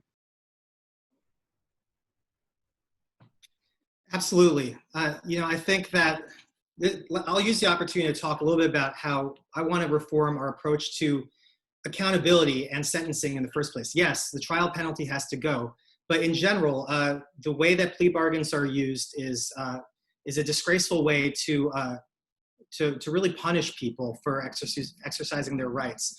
I know so many people who have been locked up at Rikers Island who took the plea just because they were scared of what would happen if they went to trial and had to face 15, 20, 30 years behind bars. That's why we've come out with a comprehensive sentencing reform plan. We're the only candidate in the race that's done that. My plan calls for a 20-year cap on all sentences, except for very exceptional situations. What that would do is, in addition to meaning that people would not die in prison of old age like they do now, it would mean that the entire sentencing system would be restructured. If 20 years is the maximum, we're going to have a lot fewer 15, 18-year sentences.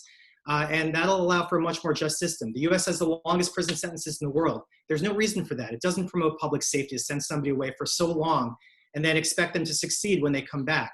So I think our entire sentence approach to what constitutes justice, what constitutes fair sentencing has to be completely transformed. We actually have a plan to do it. Candidate Bushi, same question. If we're going to ensure a fair trial and protect the constitutional rights that I have fought for as a civil rights attorney for over 10 years, then we can't look at this in a vacuum. The trial penalty has to go. So does every other step, the landmines that are placed in both the defense attorney and the accused pathway that will ensure this kind of result, which is jail, heavy jail sentence or prison sentence.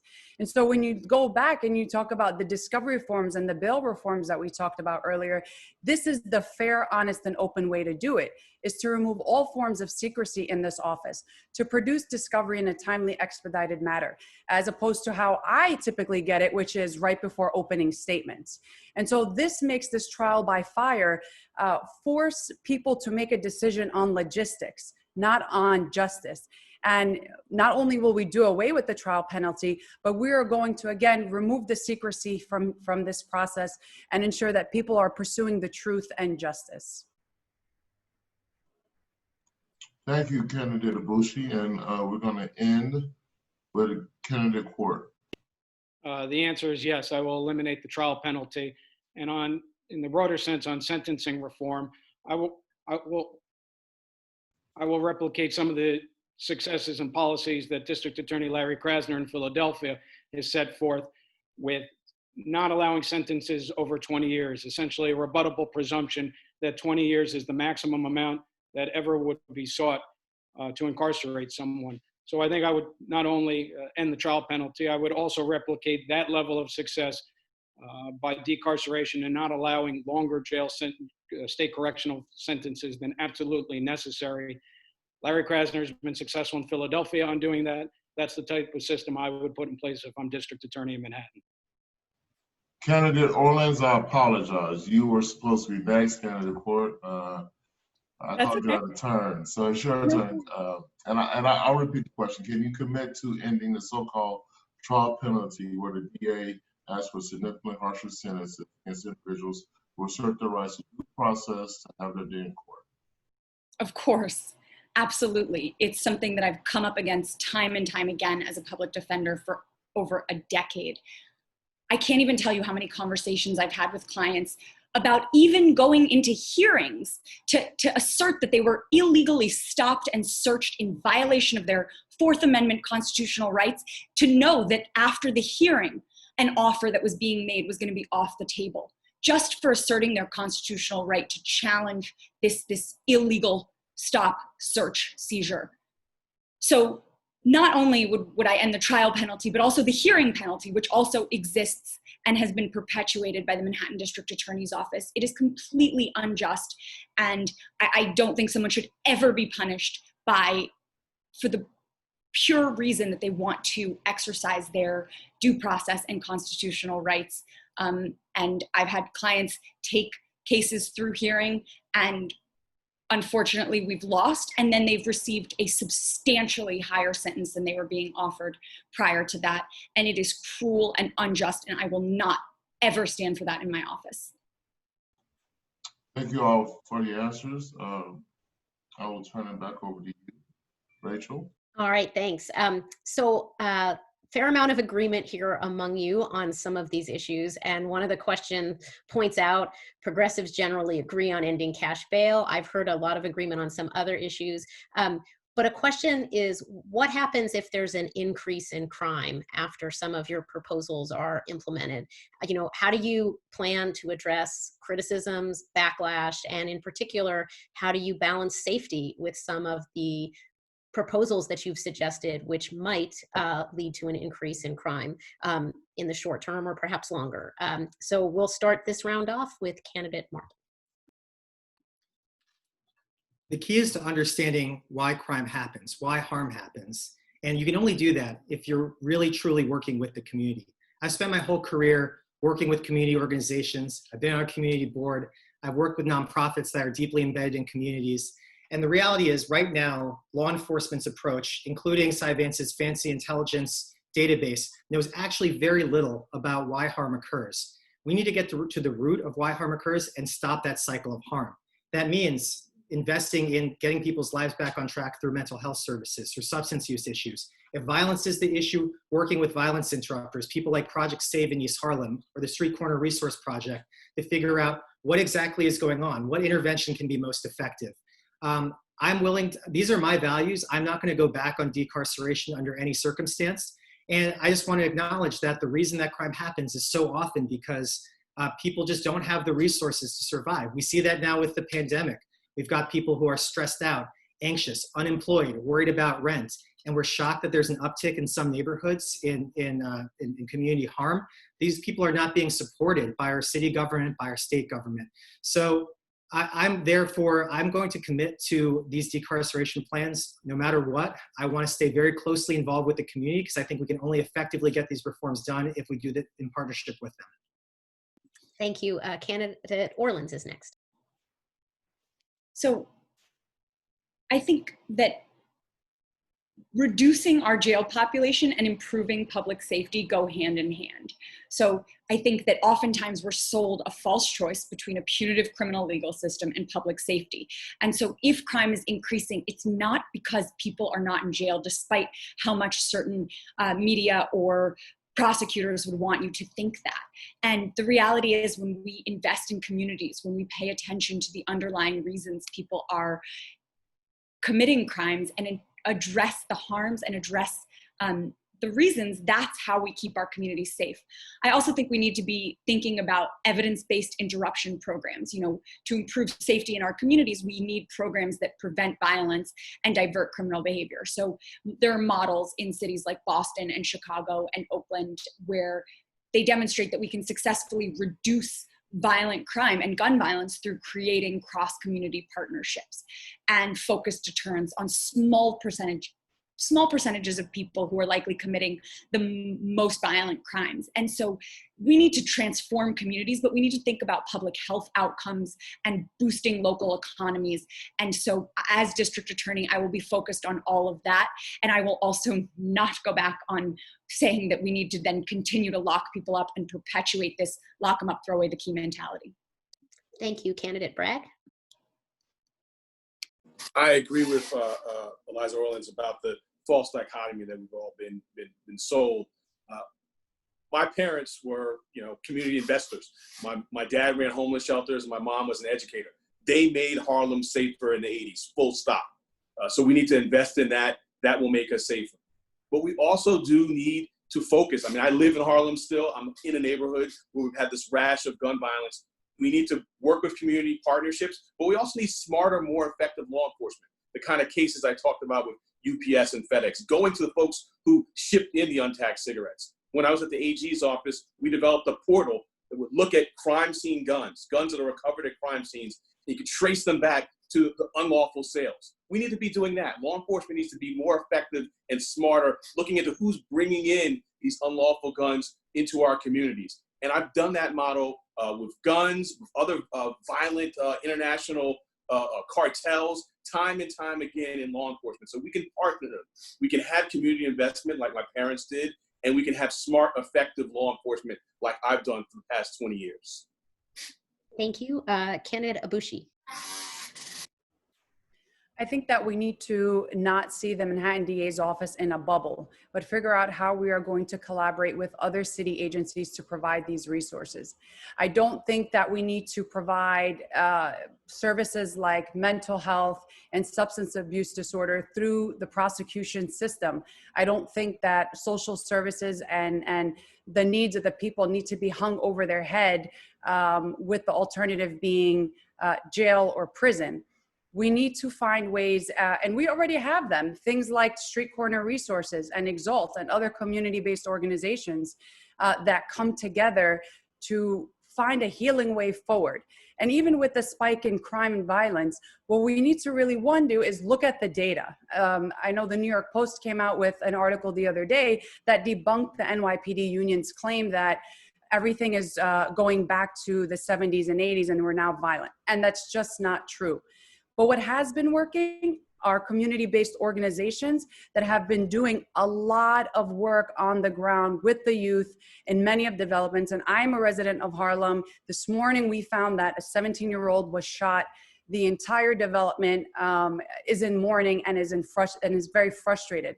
And so we've been holding vigils and conversations and trying to do Zoom meetings because there needs to be an outlet to this frustration and collaboration with our office, not for just prosecution and throwing away the key, because that's never worked, but again, going into the root cause of the issues. Thank you, and we'll hear from candidate Court. Rachel, as I understand the question, it's will you stick with it? Will you stick with progressive policies if crime rises or things get difficult? And the only truthful answer to that question is you have to look at the character, the experience of all of us as candidates to answer that question. It's not a perfect soundbite where you can't point to anything specific. It's the sum of all of our experiences. For me, I've been a practicing attorney 21 years, pro bono attorney for the Legal Aid Society Civil Division. I've been on the ballot 7 times in 15 years. I've won 6, but I've also lost 1 race. There are things worse in life than losing a race. It's dishonor. It's not following through on your promises. It's not being truthful to your principles. When I ran in 2011 and won in September, 3 months later, I started my fight against Governor Cuomo, Mayor de Blasio, Cy Vance, and the police commissioner on his punishment of work tools. That is just a snapshot of my stick-to-itness over 7 years to get that reform passed. It's the best answer I can give as why I will stick to it when times are good or they're bad as district attorney. Thanks. Louis, do you want to transition us? Absolutely. While there have been some amazing questions that we didn't get a chance to ask from the chat box, we're coming to a close, and we want to give the candidates an opportunity to end with a closing statement. And this order was pre-decided, so it's random, but we're going to start with candidate Quartz. And before I let you go, I just want to say thank you for all the folks who have joined. And why am I not on camera? I apologize. That was so rude. My bad. All right, so we're going to make sure that everyone has a chance to say their closing statements. Thank you all for joining us. Thank you, Rachel, for being an excellent moderator. And thank you all candidates for your time. And we're going to begin with candidate Quartz. Thank you to the moderators. Thank you to the 291 participants on the call now and the 400 participants who started at 8 o'clock, and to my fellow attorneys and my colleagues running for district attorney. The singular issue to me in this race is who is the best person to turn the page on 11 disastrous years of rule. It will be 12 disastrous years of rule by Cy Vance as the Manhattan district attorney. And I think the factor that distinguishes me from the other good lawyers in this race is my actual history of achieving results, of fighting Cy Vance, defeating him, passing reform, and stopping some of the most punitive practices. And I've done that through the legislature and also in the courtroom. As I talked about in the answer to my last question about work tools, it took me 7 years to stop Cy Vance from his prosecution of so-called gravity knives. But 380 people will not see the inside of a police precinct, and few will ever be sentenced to a state correctional facility because of my work. That's the type of work I've been doing in the legislature, not just rhetorically speaking out about reform, about what should happen, but actually stopping Cy Vance. If you want that type of district attorney, I have the experience to accomplish that.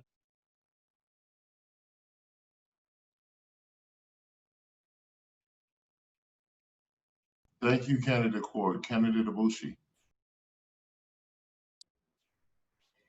I think this is one of, the most really informative and amazing forums to have. So I really thank the moderators, the program directors, and everyone who's tuning in, because we are in a historic moment in not only New York, but in the country, where power is being put back into the hands of people, and it's driving the reform here. And we've never had that, at least not for a very long time.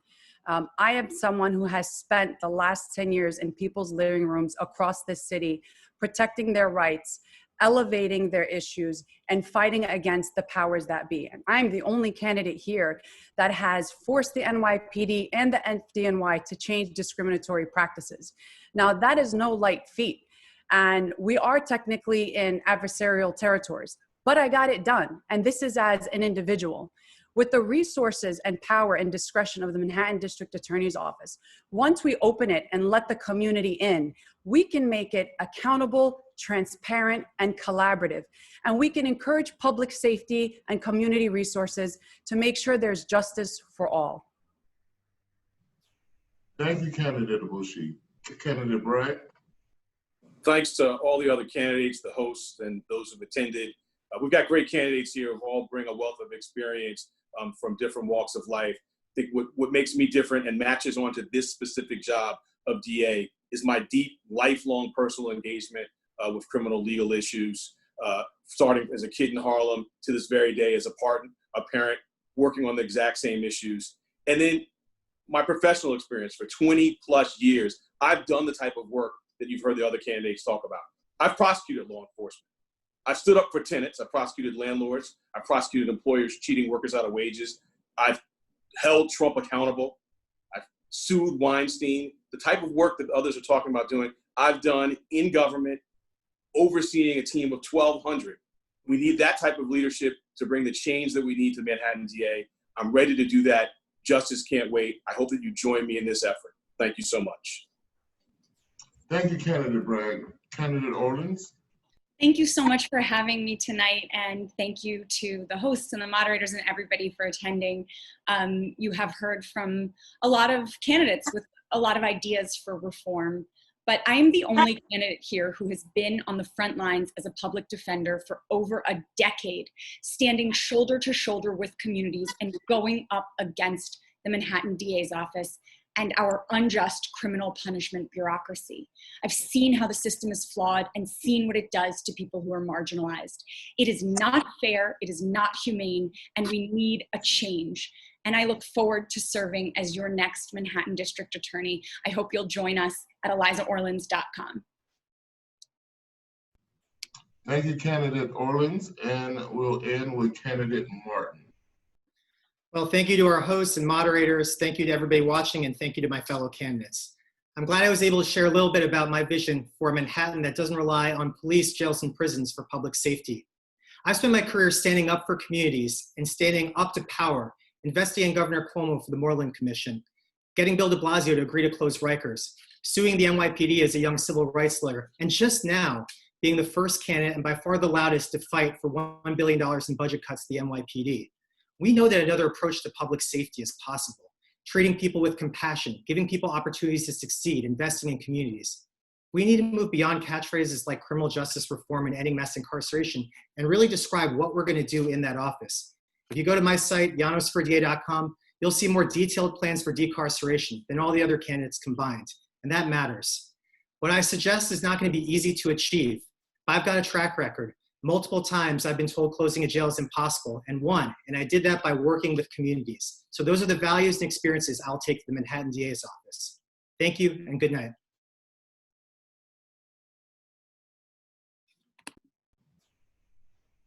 Thank you, candidates, and I will turn it back over to our host, Rachel. I got promoted to host in the 2 hours that we were here, I think. Oh, I'm sorry. No. Black Columbia, the Black law students. They're back on, I think. And if not, I will close out for them. Aaliyah, I think. There she is. Oops. Sorry, got muted. But thank you all so much. This was a wonderful event. Some very thought-provoking comments from all of the candidates. And we appreciate all of the amazing engagement, both from the questions submitted and that was going on in the chat. And also was really glad that we were able to partner with everyone for this amazing event. And we look forward to how the rest of the campaign turns out for all of the candidates. Thanks everyone for joining. And don't forget to vote. Definitely vote. Have a good one. Thank you. Thank you. Good night. Thank you, everyone. Thank you so much. Have a wonderful night.